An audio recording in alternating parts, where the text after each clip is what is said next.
Hoje é sábado, dia 6 de fevereiro de 2021. Estamos introduzindo a lição número 7 do nosso trimestre, cujo tema será a derrota dos assírios. O nosso estudo dessa semana estará baseado nos capítulos 36, 37 e 38 do livro de Isaías. Você está no canal, eu estudo a lição com o pastor Samuel Camilo.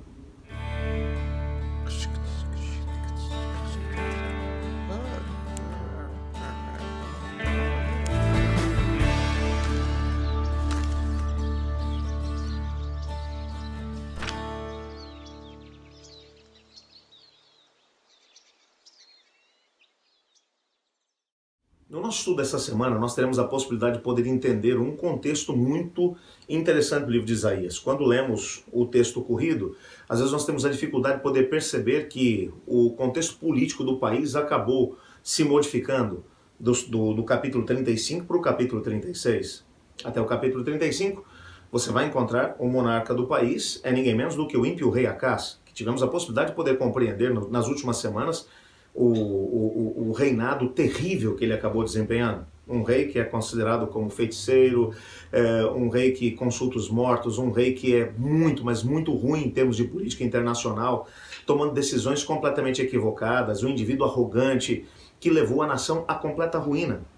Quando o rei Acaz morre, ele deixa o país completamente falido em termos econômicos, o país foi subjugado pela Assíria, que cobra pesadíssimos impostos do país. O povo já não aguenta mais, porque o povo está trabalhando basicamente para poder pagar impostos para uma nação estrangeira. O templo já não estava mais oferecendo cultos a Deus, o Senhor, porque todos os deuses das nações estrangeiras haviam sido trazidos para dentro do reino de Judá. O Senhor Deus havia sido literalmente posto de lado. E aquele velho ditado que diz: a fruta não pode cair longe do pé, o sangue não é água, tal pai, tal filho. Bom, o fato é que esses ditados populares não relatam a história do rei Ezequias. Enquanto seu pai Acaz foi um rei terrível, Ezequias, quando assume o poder, a primeira coisa que ele faz, ele toma uma decisão. Ele decide que vai ser diferente do seu pai. Ele decide que ele vai viver de acordo com aquilo que é o plano do Deus da nação de Judá. Ele vai servir ao Senhor Deus. Ele vai buscar o Senhor de todo o seu coração. Ele vai buscar ser fiel ao Senhor Deus. Isso não vai ser apenas uma decisão intelectual. Essa decisão que ele toma na sua mente, no seu coração, ele vai colocar em prática através de atitudes. O Senhor Deus havia mencionado através do profeta Isaías que não fazia parte do seu plano que o país estivesse sujeito à nação assíria. Não era esse o propósito do Senhor Deus. A confiança do monarca de Judá não deveria estar depositada no rei assírio, mas no próprio Deus, criador do céu e da terra. Enquanto o rei Ezequias está agora tentando lidar com os problemas que estão acontecendo dentro do próprio país, a política internacional, o país havia sido fatiado e conquistado pelas nações vizinhas, filisteus, os próprios edomitas haviam tomado parte do país, a Síria, que havia tomado conta do restante do país. Ele agora está tentando lidar com essa situação toda, mas a primeira coisa que ele vai fazer é incentivar o povo a buscar a Deus, o Senhor. Enquanto isso está acontecendo, o reino da Assíria, que está num processo ascendente, que está conquistando cada vez mais, acaba sofrendo um revés muito grande. O rei Sargão II acaba morrendo. E com a sua morte, há um processo todo para se escolher o próximo monarca, que vai assumir o poder ali do reino de Judá. E Senaqueribe acaba assumindo. É claro que ele está tentando ainda se firmar no contexto do poder. E nesse momento de incerteza, mesmo que a Síria já tivesse nessa altura tomado o reino da Síria, capital Damasco, mais ao norte de Israel, os irmãos do reino de Judá, o reino de Israel ao norte, capital Samaria, também já havia sido tomada por esses inimigos terríveis. Apesar de todos os reinos ali em volta terem sido submetidos pela Assíria, o Egito ainda mantinha uma hegemonia. Naquele momento, as duas nações que alternavam em termos de poder, ou que estavam mais fortes no cenário internacional, eram, em primeiro lugar, a Síria, logo depois o Egito. Portanto, a Assíria estava lá no extremo norte, aonde hoje se encontra o Iraque. O Egito estava mais ao sul, o Judá ele alternava em termos de se aproximar, de buscar alguns acordos internacionais, às vezes buscando auxílio do Egito, às vezes buscando da Assíria. O rei Ezequias toma a decisão de que ele vai confiar, na verdade, em Deus, o Senhor.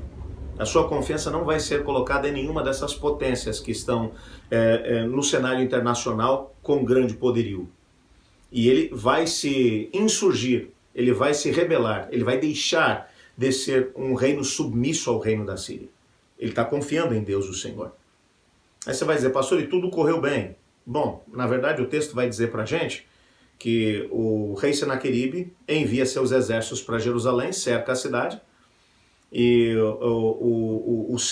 um dos seus generais, que está, portanto, ali com o poder e com a autoridade para trazer um recado para a própria cidade, ele vai começar o seu discurso falando em hebraico, a linguagem que as pessoas entendiam lá dentro da cidade, nos muros da cidade. Em alta voz, os porta-vozes da Assíria começam a mencionar aquilo que seriam as opções, as 3 opções que Judá teria. Tanto que os líderes do povo de Judá, que estão em cima dos muros, eles dizem, vocês podem falar em aramaico que a gente entende. E os assírios vão dizer, nós vamos falar em hebraico, nós queremos que todo mundo saiba quais são as opções que eles têm. Eles começam a dizer, não acreditem no rei Ezequias. Pela linguagem utilizada pelos generais assírios, o rei de Judá, o rei Ezequias, havia se posicionado, muito provavelmente dizendo, eu não vou me submeter a uma nação estrangeira porque vou me submeter única e exclusivamente ao meu Deus. Provavelmente ele deve ter dito isso. Porque o rei, os generais assírios, eles vão mencionar o seguinte, eles vão dizer, olha, o rei Ezequias está tentando enganar vocês, dizendo para vocês que vocês só têm uma opção, que é confiar no Deus de vocês. E ele vai usar a primeira argumentação para poder dizer que eles não devem acreditar em Ezequias. Eles dizem todos os deuses das nações à volta, e eles começam a mencionar várias nações vizinhas que haviam sido tomadas, e ele culmina o seu discurso dizendo, inclusive a nação irmã de vocês, a nação de Israel, cujo Deus dessa nação era o próprio Deus de vocês, entregou essas nações nas nossas mãos. E foi o Deus de vocês que nos trouxe até Jerusalém para entregar vocês também nas nossas mãos. Então não acreditem no rei Ezequias quando ele diz para vocês confiarem no Deus de vocês. Em segundo lugar, vocês têm a opção de poder confiar no Egito, mas o Egito é como um caniço que vai se quebrar se vocês se apoiarem sobre ele. Então a única opção boa que vocês têm é confiem no rei da Síria. Submetam-se ao rei da Síria como o rei Acás fez. O rei Acás é que estava certo, confiando, dependendo do rei da Síria. Se vocês fizerem uma aliança conosco, nós vamos proteger vocês. É a única opção que vocês têm. O mais interessante é que o rei Ezequias vai tomar um posicionamento diante daquilo que está acontecendo. Ele vai depender do Senhor. O que aconteceu? A gente vai ver durante essa semana no nosso estudo. Assim que essa crise está para ser resolvida, o rei Acás, ele acaba tendo uma doença terminal. Completamente diagnosticado pelos médicos como uma doença terminal. Não tem o que fazer. E para piorar a situação, o próprio profeta Isaías é enviado até ele com a mensagem de que a sua doença não teria cura, que era para ele preparar a sua casa porque ele morreria, ele não se recuperaria daquela situação. Mais uma vez você vai ver o mesmo princípio que norteou o reinado de Ezequias sendo colocado em prática. Ele não negociou com o profeta Isaías, ele não foi buscar os médicos para tentarem uma segunda opção. Não, ele vai se virar no seu leito para a parede, ele vai chorar diante do Senhor Deus e vai dizer, Senhor, eu confio em Ti. Minha vida está nas suas mãos, o Senhor faça o que o Senhor quiser, mas eu vou dizer para o Senhor o que eu quero viver mais, me dê mais tempo. A gente vai ter a possibilidade de poder desdobrar esses 3 capítulos com os pormenores de cada um desses momentos difíceis da história do rei Ezequias. Mas o que norteou a história desse rei foi o fato dele poder depender do Senhor, dele confiar no Senhor, dele se entregar nas mãos do Senhor, dele depender totalmente do Senhor. Foi isso que marcou a sua história. Em todos os momentos de crise, ele corria para Deus, o Senhor, mesmo que as situações que o envolvessem fossem realmente difíceis, e foram. Isso desbanca completamente aquilo que é a base da teologia da prosperidade, que diz que se você estiver com Deus, você não vai ter dificuldade e problema. O rei Ezequias teve seríssimos problemas. Mas o que nós aprendemos de cara da história do rei Ezequias é que todas as vezes que os problemas e dificuldades bateram na porta da sua casa, ele correu para Deus, ele se jogou nos braços do Senhor, dependeu única e exclusivamente do Senhor.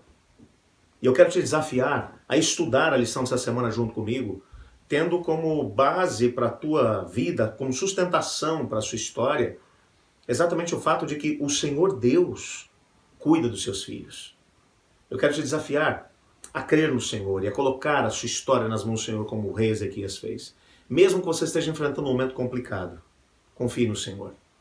Ore comigo. Obrigado, Pai, por tua palavra. Obrigado porque nela encontramos homens como o rei Ezequias, que confiou no Senhor nos momentos de crise.